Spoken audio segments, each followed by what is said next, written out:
Good morning everyone. आज का हमारा topic types of crystalline salt. Chapter number first हम स्टडी कर रहे थे, ठीक है। तो चैप्टर फर्स्ट हमारा क्या है बेटा? Solid state. इस सॉलिड स्टेट में हमने कैरेक्टरिस्टिक्स ऑफ सॉलिड्स की बात कर ली थी और टाइप्स ऑफ सॉलिड्स की बात कर ली थी। टाइप्स ऑफ सॉलिड जैसे कि crystalline solid and amorphous solid, तो दोनों ही पढ़ चुके थे, हम दोनों का डिफरेंस भी देख चुके हैं। आज हम स्टडी करेंगे types of crystalline solid. Types of crystalline solid. अब ये जो क्रिस्टलाइन सॉलिड है, ठीक है, इसके टाइप्स की बात करें, एक तो होता है बेटा मॉलिक्यूलर सॉलिड, मॉलिक्यूलर सॉलिड। दूसरा होता है आपका आयनिक सॉलिड, दूसरा आपका आयनिक solid, and third is metallic solid, and fourth is covalent solid. This is the type of crystalline solid, ठीक है। अब पहले अगर हम बात करें मॉलिक्यूलर सॉलिड, मॉलिक्यूलर सॉलिड, ठीक है। मॉलिक्यूलर सॉलिड, इसमें जो कॉन्स्टिट्यूएंट पार्टिकल्स होंगे जिससे ये सॉलिड बनेगा, नाम से ही पता चल गया मॉलिक्यूल्स होंगे। तो जो कॉन्स्टिट्यूएंट पार्टिकल्स होंगे, कॉन्स्टिट्यूएंट्स पार्टिकल्स क्या होंगे बेटा? मॉलिक्यूल्स। मतलब ये सॉलिड ऐसा होगा, मॉलिक्यूलर सॉलिड में जो कॉन्स्टिट्यूएंट पार्टिकल्स होंगे क्या होंगे बेटा? मॉलिक्यूल्स, ठीक है। सो मॉलिक्यूलर सॉलिड्स के भी कुछ टाइप्स हैं। इसमें पहला टाइप्स है आपका non polar molecular solid. Non polar molecular solid. 11th class में आपने पोलर और नॉन पोलर मॉलिक्यूल्स पढ़े। नॉन पोलर मॉलिक्यूलर सॉलिड आपने पीछे भी पढ़ा था कि पोलर और नॉन पोलर क्या होते हैं बेटा? नॉन पोलर ऐसे मॉलिक्यूल्स होते हैं जिनमें पोल्स डेवलप नहीं होते। पोल्स का मतलब नेगेटिव चार्ज और पॉजिटिव चार्ज, ठीक है। जैसे कि आपके पास एक मॉलिक्यूल HCl है और एक आपके पास हाइड्रोजन है, तो ये आपका कैसा मॉलिक्यूल है? पोलर है, क्योंकि यहाँ पे पार्शियल नेगेटिव और यहाँ पे पार्शियल पॉजिटिव। इस पे आपका ना तो इधर पॉजिटिव चार्ज ना इधर नेगेटिव चार्ज, ठीक है। तो मतलब ये जो बॉन्ड है ये सेम डिस्टेंस पे, जितना डिस्टेंस यहाँ से आता है उतना डिस्टेंस वहां से वहां तक। तो इस तरह के मॉलिक्यूल्स को बोलते हैं नॉन पोलर और इस तरह के मॉलिक्यूल्स को बोलते हैं पोलर, ठीक है। सो हमें बात करनी है नॉन पोलर मॉलिक्यूलर सॉलिड। इसमें जो कॉन्स्टिट्यूएंट पार्टिकल्स होंगे, कॉन्स्टिट्यूएंट्स पार्टिकल्स, वो क्या होंगे बेटा? मॉलिक्यूल्स होंगे। क्या होंगे? मॉलिक्यूल्स, ठीक है, क्लियर। और मॉलिक्यूल्स एग्जाम्पल के तौर पे, जैसे कि मैं मान लूं मेरे पास हाइड्रोजन है, ऑक्सीजन है, नाइट्रोजन है, ठीक है। अगर मैं इसको इनका टेम्परेचर कम करके प्रेशर बढ़ा के इनको मैं सॉलिड में कन्वर्ट कर दूं, तो ये हाइड्रोजन दूसरे हाइड्रोजन के साथ जाके जुड़ेगा, ठीक है। तो एक सॉलिड बनेगा जिसको क्या बोलते हैं? Non polar molecular solid. ऐसे ही आपका ऑक्सीजन, ऐसे ही आपका नाइट्रोजन, क्लियर। सो इसमें जो कॉन्स्टिट्यूएंट पार्टिकल्स देखो, यहाँ पे हाइड्रोजन होगा हाइड्रोजन के केस में, ऑक्सीजन के केस में ऑक्सीजन होगा, नाइट्रोजन के केस में नाइट्रोजन होगा। So hydrogen is also non polar molecular solid, oxygen is also non polar molecular solid, और nitrogen is also non polar molecular solid. अब बताओ, ये तो गैसेस है, ये सॉलिड कैसे हो सकते हैं? सो बेटा हम इनको सॉलिड में कन्वर्ट कर सकते हैं। कब करेंगे? टेम्परेचर को कम करके और प्रेशर को इंक्रीज करके, ठीक है। सो दूसरा आपका केस पोलर मॉलिक्यूलर सॉलिड। इसमें भी जो कॉन्स्टिट्यूएंट पार्टिकल्स होंगे, कॉन्स्टिट्यूएंट्स पार्टिकल्स, ठीक है, पोलर मॉलिक्यूल्स होंगे। कौन से होंगे बेटा? Polar molecules. ऐसे मॉलिक्यूल्स जिन पे क्या होते हैं? पोल्स होते हैं। एग्जाम्पल के तौर पे सॉलिड HCl, ठीक है। सो HCl को जब आप, HCl गैस है, HCl को जब आप टेम्परेचर डिक्रीज करके प्रेशर बढ़ाओगे तो यहाँ पे होगा क्या, जो HCl है ये मॉलिक्यूल्स, ठीक है, इसमें पोल बन गया नेगेटिव पॉजिटिव, पॉजिटिव नेगेटिव, ठीक है, HCl नेगेटिव पॉजिटिव, ऐसे कुछ करके बनेगा नेगेटिव पॉजिटिव। ये इससे बॉन्ड बनाएगा, ये इससे बनाएगा, ये इससे बनाएगा और ये इससे बनाएगा। तो जो सॉलिड बनेगा वो कैसा बनेगा आपका, पोलर मॉलिक्यूलर सॉलिड्स। तो ध्यान रहे नॉन पोलर मॉलिक्यूलर सॉलिड में जो कॉन्स्टिट्यूटेंट पार्टिकल्स होंगे नॉन पोलर मॉलिक्यूल्स होंगे, और पोलर मॉलिक्यूलर सॉलिड में जो कॉन्स्टिट्यूटेंट पार्टिकल्स होंगे वो पोलर मॉलिक्यूल्स होंगे। एग्जाम्पल के तौर पे सॉलिड HCl हो गया, यहाँ पे एग्जाम्पल के तौर पे solid hydrogen, solid oxygen, solid nitrogen. So these molecules are also soft. ये मॉलिक्यूल्स कैसे आपके सॉफ्ट है, तो ये मॉलिक्यूल्स भी कैसे है, सॉफ्ट, ठीक है। So first is characteristics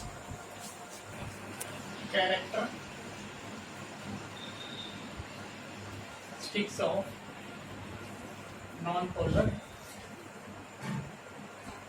molecular solid. First characteristics of non-molecular solid. Non-molecular solid,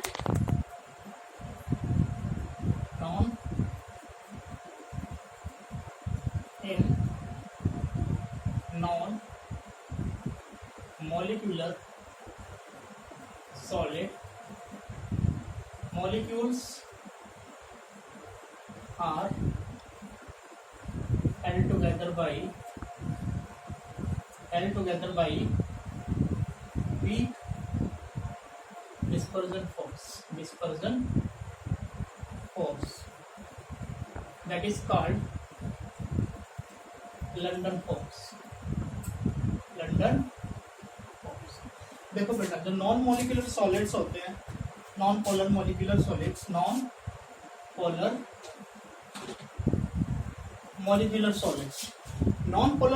solids में जो मॉलिक्यूल्स होते हैं एक दूसरे को हेल्ड करके रखते हैं dispersion force, that is called London force. ये लंडन फोर्स आपने 11th क्लास में पढ़ा होगा, that is used in non polar molecules. ये फोर्स कहाँ पे यूज होता है, ऐसे मॉलिक्यूल्स के लिए यूज होता है जहां पे पोल्स डेवलप नहीं होता। सेकेंड इज, अब ये वीक फोर्स होने के कारण these are also very soft, these are also very soft. And third point, अब ये बेटा देखो सॉफ्ट भी है, ठीक है, क्या इनके अंदर से इलेक्ट्रिसिटी पास करा सकते हो, these are non-conducting in nature,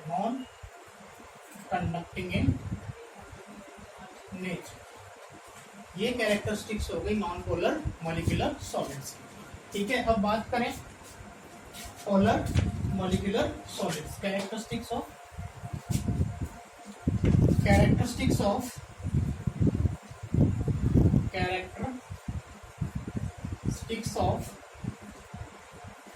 polar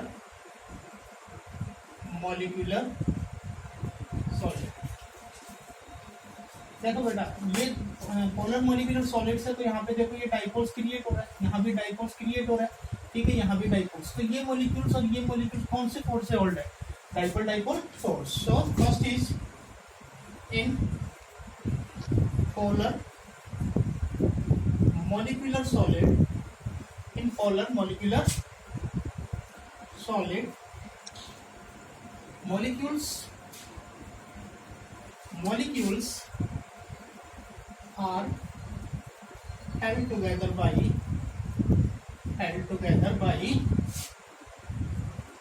weak dipole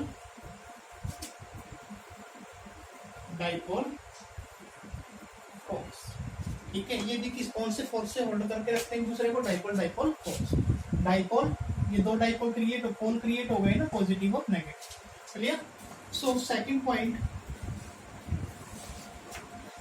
these, ये भी सॉफ्ट है, ठीक है, दीज आर वेरी सॉफ्ट। ये क्या बेटा, दीज और ऑल्सो सॉफ्ट, ठीक है, but hard as comparison non polar molecular solid. देखो वैसे तो ये सॉफ्ट है बेटा, पर अगर इनसे कंपेयर करें, नॉन पोलर से कंपेयर करें, तो ये कैसे हैं, इनके कंपैरिजन में हार्ड है, ठीक है। सो मेल्टिंग पॉइंट इनका भी लो है, इसका भी लो है, बॉइलिंग पॉइंट इसका भी लो है, इसका भी लो है, ठीक है। सो मेल्टिंग पॉइंट इसका लो है, इसका इससे थोड़ा सा ज्यादा है। बॉइलिंग पॉइंट इसका लो है, पर इसका इससे थोड़ा सा ज्यादा है, ठीक है। Third point,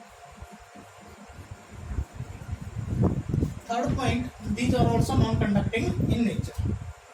Non-conducting in nature. इनका नेचर भी कैसा होगा, non conducting in nature. Clear. हमने पोलर भी पढ़ लिया बेटा और नॉन पोलर भी पढ़ लिया। पोलर मॉलिक्यूलर सॉलिड और नॉन पोलर मॉलिक्यूलर सॉलिड दोनों में ही क्या होते हैं, कॉन्स्टिट्यूएंट पार्टिकल मॉलिक्यूल्स होते हैं, ठीक है। पोलर में पोलर मॉलिक्यूल्स होंगे और नॉन पोलर में नॉन पोलर मॉलिक्यूल्स होंगे। जो नॉन पोलर में मॉलिक्यूल्स एक दूसरे को होल्ड करके रखेंगे, कौन से फोर्स से, लंडन फोर्स से। और पोलर में मॉलिक्यूल्स एक दूसरे को होल्ड करके रखेंगे बेटा वीक डाइपोल डाइपोल फोर्स, ठीक है। सो इसकी प्रॉपर्टीज इससे थोड़ा सा इंप्रूवमेंट करना है, ठीक है। Clear. So third point is third molecular solid is hydrogen bonding. Third is hydrogen bonding, ठीक है बेटा। इसमें क्या होगा, जब मोर इलेक्ट्रोनेगेटिव एलिमेंट होगा, मोर इलेक्ट्रो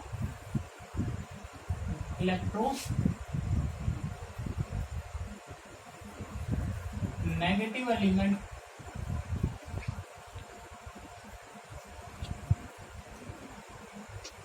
more electronegative element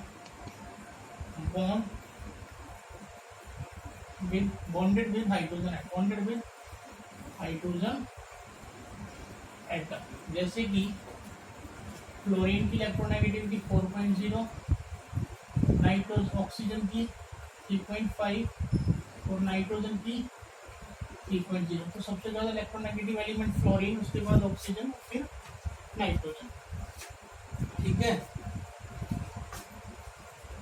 सो बेटा फ्लोरीन, जैसे कि अगर मैं वाटर की बात करूं, H2O ये क्या है, मॉलिक्यूल्स है, क्या ये मॉलिक्यूल्स है, ठीक है। ये रूम टेम्परेचर पे या तो सॉलिड होगा या फिर लिक्विड होगा, ठीक है। क्लियर। सो ये सॉलिड कैसे होगा, ये ऑक्सीजन है, ये एक मॉलिक्यूल्स हो गया, ठीक है, ये एक मॉलिक्यूल्स हो गया। तो बेटा होगा क्या कि ऑक्सीजन ज्यादा इलेक्ट्रोनेगेटिव हाइड्रोजन से, तो ये इसके साथ क्या कर लेगा, हाइड्रोजन बॉन्डिंग कर लेगा, ठीक है। This bonding is called hydrogen bonding. मतलब मोर इलेक्ट्रोनेगेटिव एलिमेंट किसके साथ बॉन्डिंग करेगा, हाइड्रोजन एटम के साथ, और जो सॉलिड बनेगा उसको बोलेंगे हाइड्रोजन बॉन्डिंग। क्लियर। सो आपका मॉलिक्यूलर सॉलिड्स खत्म हो चुका है, ठीक है। अब हम नेक्स्ट टॉपिक पे चलते हैं, आयनिक सॉलिड। सो गाइस आगे स्टार्ट करते हैं मॉलिक्यूलर सॉलिड्स के बाद आयनिक solid. And second types of crystalline solid is ionic solid. अब देखो नाम से ही पता चल रहा है कि इसमें क्या होंगे, आयन्स होंगे, ठीक है। सो नाम से ही पता चल रहा है, कॉन्सिक्वेंट पार्टिकल्स, इसमें क्या होंगे बेटा, आयन्स। मतलब एक पॉजिटिवली चार्ज होगा, एक positively charge, that is called cation. एक नेगेटिवली चार्ज होगा, negatively charge, that is called anion, that is called anion. Positively charged, that is cation, negatively charged, that is called anion. सो बेटा आप लोगों को आप लोगों ने पढ़ा है कि जब आयनिक बॉन्ड होता है उसमें जो पॉजिटिव चार्ज और नेगेटिव चार्ज एक दूसरे को होल्ड करके रखता है। कौन से फोर्स से होल्ड करके रखता है? इलेक्ट्रोस्टैटिक फोर्स ऑफ अट्रैक्शन या फिर कोलम्बिक फोर्स। ठीक है, या तो इलेक्ट्रोस्टैटिक फोर्स ऑफ अट्रैक्शन बोलो या फिर कोलम्बिक फोर्स बोलो। सो these are the positively charged the constituent particles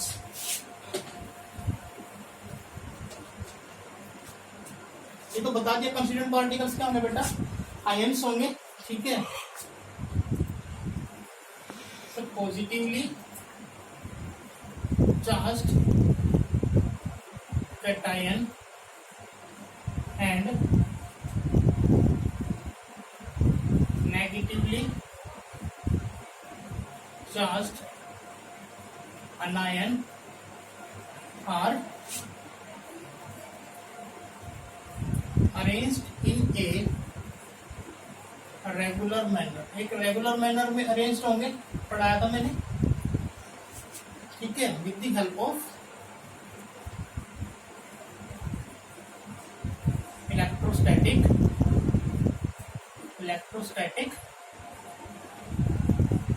force of attraction या फिर कोलम्बिक फोर्स। ठीक है बेटा, पॉजिटिवली चार्ज कैटायन हो और नेगेटिवली चार्ज अनायन, ये दोनों के दोनों आयंस एक दूसरे एक रेगुलर मैनर में अरेंज होंगे। और किसकी हेल्प से अरेंज होंगे बेटा? इलेक्ट्रोस्टैटिक फोर्स ऑफ अट्रैक्शन या फिर कोलम्बिक फोर्स। एग्जाम्पल के तौर पे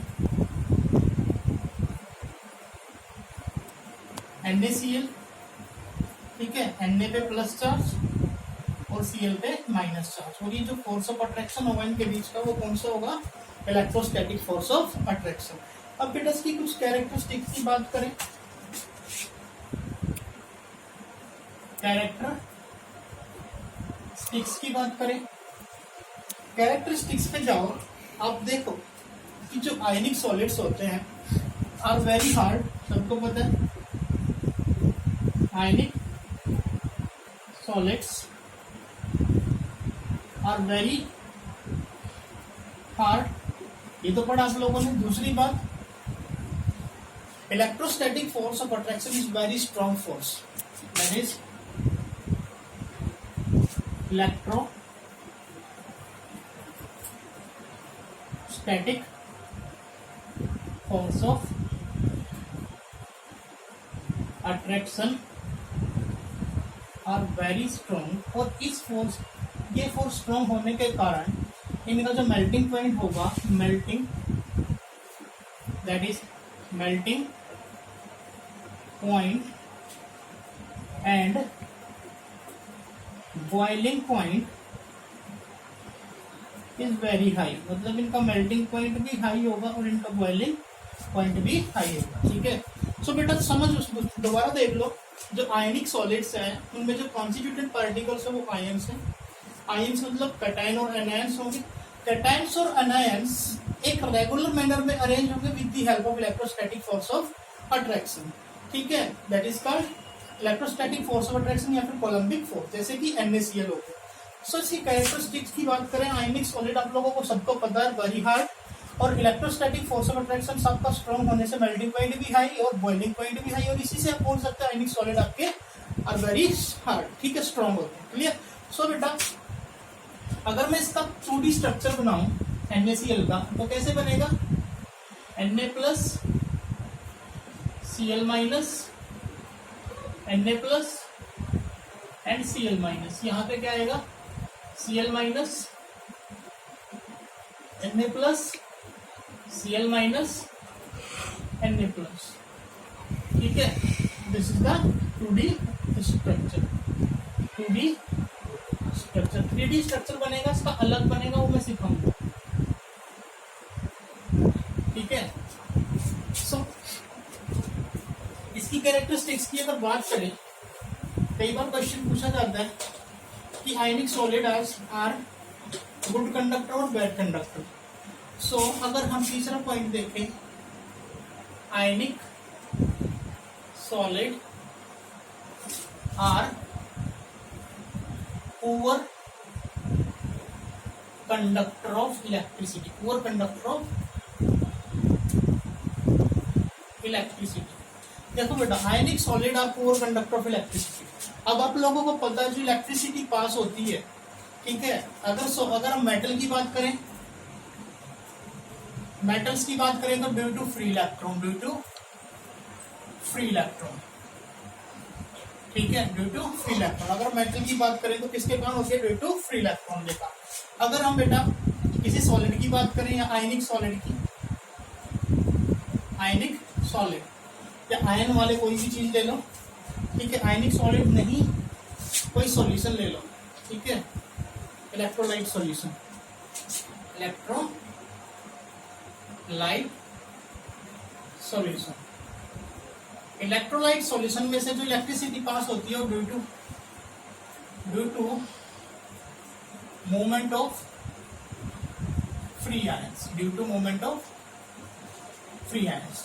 मतलब आयनिक सॉलिड मैं लिख रहा हूं poor conductor of electricity in the solid state, in the solid state.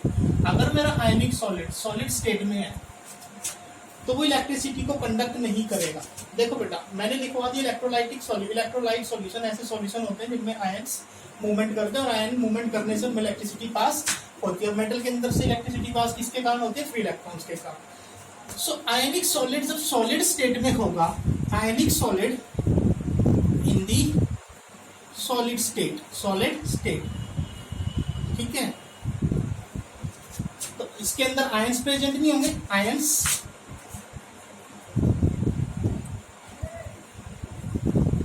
does not present any ions। अब आयंस प्रेजेंट नहीं होंगे तो इलेक्ट्रिसिटी पास नहीं होगी। अगर मैं बात करूं बेटा इन दी एक्वस फॉर्म या फिर मोल्टन फॉर्म, एक्वस स्टेट की बात कर लो या मोल्टन स्टेट। अब वाटर, एक्वस का मतलब क्या बेटा है कि नमक के अंदर पानी डाल दोगे, वाटर का डाइलेक्ट्रिक कांस्टेंट कितना होता है, 80 होता है। वो क्या करता है, इलेक्ट्रोस्टैटिक फोर्स ऑफ अट्रैक्शन, जैसे कि NaCl है, ठीक है, वाटर का डाइलेक्ट्रिक कांस्टेंट 80 होता है, 80। वो क्या करता है, इस फोर्स को वीक कर देता है, इसके अंदर घुस के इस फोर्स को तोड़ देता है, ठीक है। सो जब आप वाटर डालोगे, वाटर डालते ही आपका NaCl कन्वर्ट हो जाएगा Na+ और Cl- में।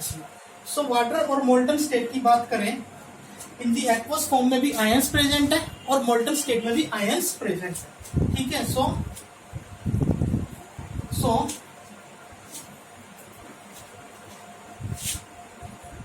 It will conduct electricity because electricity due to the movement of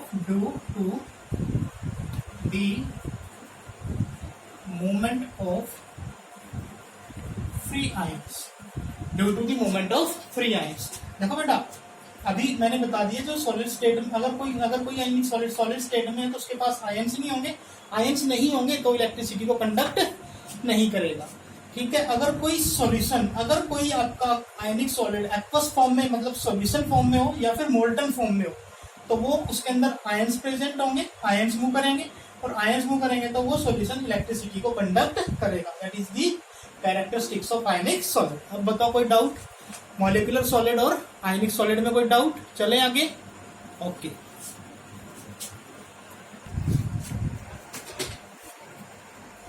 and third one is metallic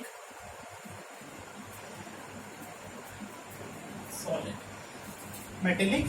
अब बात करें बेटा, देखो हमने मॉलिक्यूलर सॉलिड भी स्टडी कर लिया, हमने आयनिक सॉलिड भी स्टडी कर लिया, अब हम जा रहे हैं किसकी तरफ, मेटेलिक सॉलिड। अब मेटेलिक सॉलिड, मेटल के बारे में तो सबको पता होगा, अब ये मत कहना सर हमें मेटल के बारे में नहीं पता। मेटल क्या होते हैं, इसे गुड कंडक्टर ऑफ इलेक्ट्रिसिटी, है ना। तो अब एक बात समझो, मेरे पास कोई कॉपर का मेटल है, सपोज करो कोई कॉपर का मेटल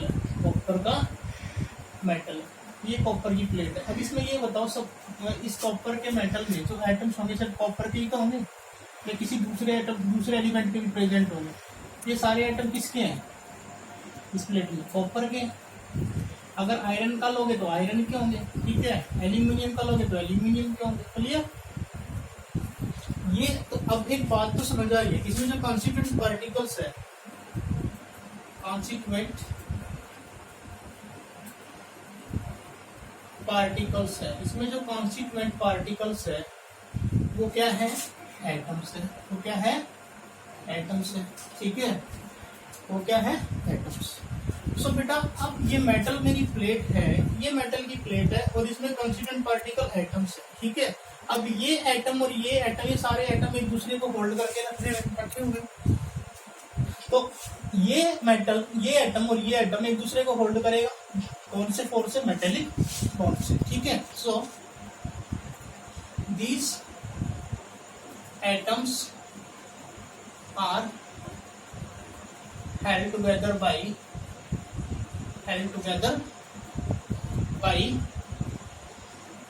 metallic bond।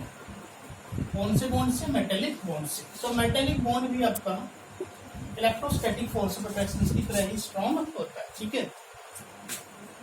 सो अब एक बात, मेटेलिक बॉन्ड है बेटा, ये मान लो मेरी प्लेट है, मेटल की प्लेट है, ठीक है। ये मेटल के, इसमें ये एटम्स है, ये मेटल की प्लेट है, ये मेटल, ये एटम्स है, ठीक है। अभी तो ऐसा दिख रहा है। अब होता क्या है बेटा, रूम टेम्परेचर पर भी, रूम टेम्परेचर कितना होता है? Room temperature 25 degree Celsius. 25 degree Celsius पर भी इस मेटल की प्लेट में ये जो एटम्स प्रेजेंट हैं, इन एटम के पास इलेक्ट्रॉन रिवॉल्व कर रहा है, इलेक्ट्रॉन इन एटम की प्लेट से बाहर निकल जाता है, ठीक है। तो जब इस एटम में से इलेक्ट्रॉन बाहर निकल गया तो ये एटम कहाँ रहा? ठीक है, ये तो पॉजिटिव आयंस बन गया। क्या बन गया? पॉजिटिव आयंस, ठीक है। और इलेक्ट्रॉन हो गया बाहर ऐसे करके, ठीक है। तो ये आप देख रहे हो ना, ये plate, this is the free electron, ठीक है, सी फ्री इलेक्ट्रॉन। और इसमें जो पॉजिटिव चार्ज होता है उसको बोलते हैं कर्नल, और ये होता है हमारा इलेक्ट्रॉन। इतने सारे इलेक्ट्रॉन्स हैं, जैसे कि पानी की धारा बहती है ना, ऐसे बह रहे हैं, तो हम सी ऑफ मोबाइल इलेक्ट्रॉन भी बोलते हैं, सी ऑफ मोबाइल इलेक्ट्रॉन, ठीक है। इन इलेक्ट्रॉन की एक खास बात है, जब भी इन पे पोटेंशियल लगाया जाता है, ये इलेक्ट्रॉन ये सारे के सारे एक ही डायरेक्शन में मूव करने लगते हैं। मतलब कि जब मैं पोटेंशियल अप्लाई करूंगा, बैटरी जोड़ूंगा, तो ये इलेक्ट्रॉन ऐसे मूव करने लग जाएंगे एक ही डायरेक्शन, ठीक है, ऐसे करके।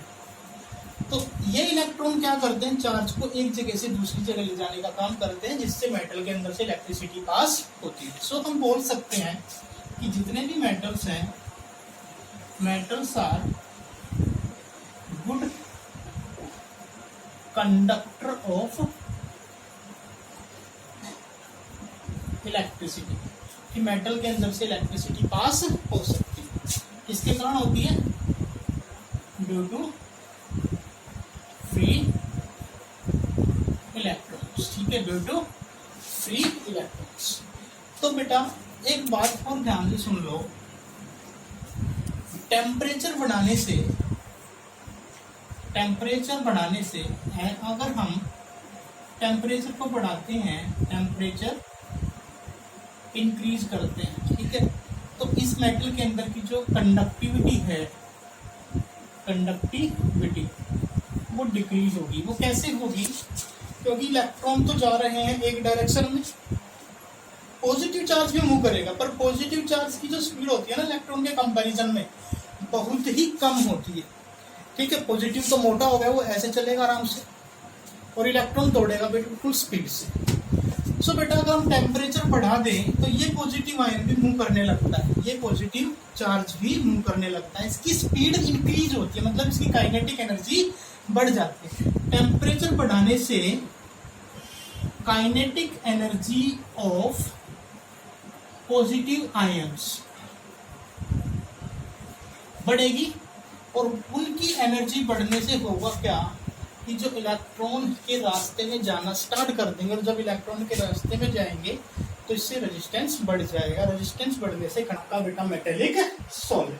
ठीक है, सब मेटल के बारे में देखो बहुत सारी बातें होंगी। Metals are good conductor of electricity due to free electron. अब सारे के सारे कुछ एलिमेंट ऐसे भी होते हैं बेटा जो इलेक्ट्रिसिटी को कंडक्ट नहीं करते। ठीक है, और जो हमारी पीरियोडिक टेबल में ना उसमें 2/3 जितने एलिमेंट्स उनका 2/3 हिस्सा है ना मेटल्स का है। ठीक है, सो मेटल्स का ही ज्यादा यूज करते हैं अपनी रियल लाइफ में भी। ठीक है, सो ये क्लियर। मेटल्स इनमें जो बॉन्ड होता है एटम्स के बीच वो मेटेलिक बॉन्ड होता है। ठीक है, और जो कॉन्स्टेंट पार्टिकल होगा एटम्स होगा। रूम टेम्परेचर पे इलेक्ट्रॉन बाहर निकल जाते हैं, बाहर निकलने से वो इलेक्ट्रॉन फ्री हो जाते हैं। फ्री होने से जब पोटेंशियल लगाते हैं तो उसमें से इलेक्ट्रिसिटी आराम से पास हो जाती है। This is the called metallic solid, और पॉजिटिव को कर्नल बोलते हैं।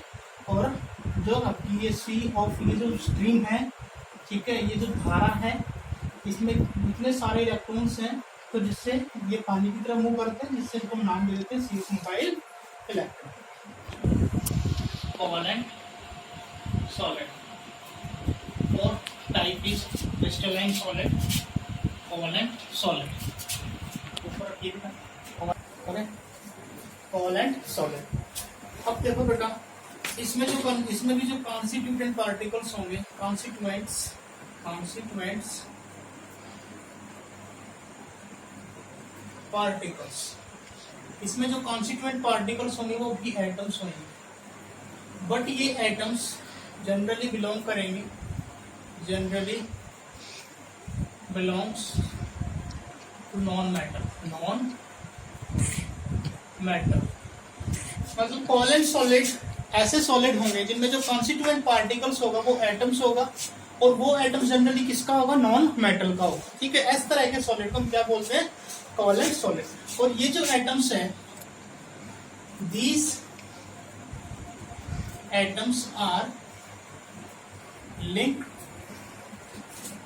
Bye covalent bond. अब कोवेलेंट बॉन्ड सबको पता है क्या होता है। कोवेलेंट बॉन्ड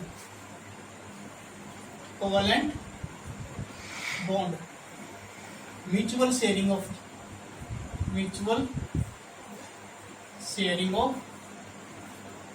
इलेक्ट्रॉन की म्यूचुअल शेयरिंग से जो बॉन्ड बनता है उसको कौन सा बॉन्ड बोलते हैं, कोवेलेंट बॉन्ड। ये सारे कार्बन में जितने भी कार्बन के साथ जितने भी बॉन्ड बनते हैं ना कोवेलेंट बॉन्ड बनते हैं। ठीक है, सो कोवेलेंट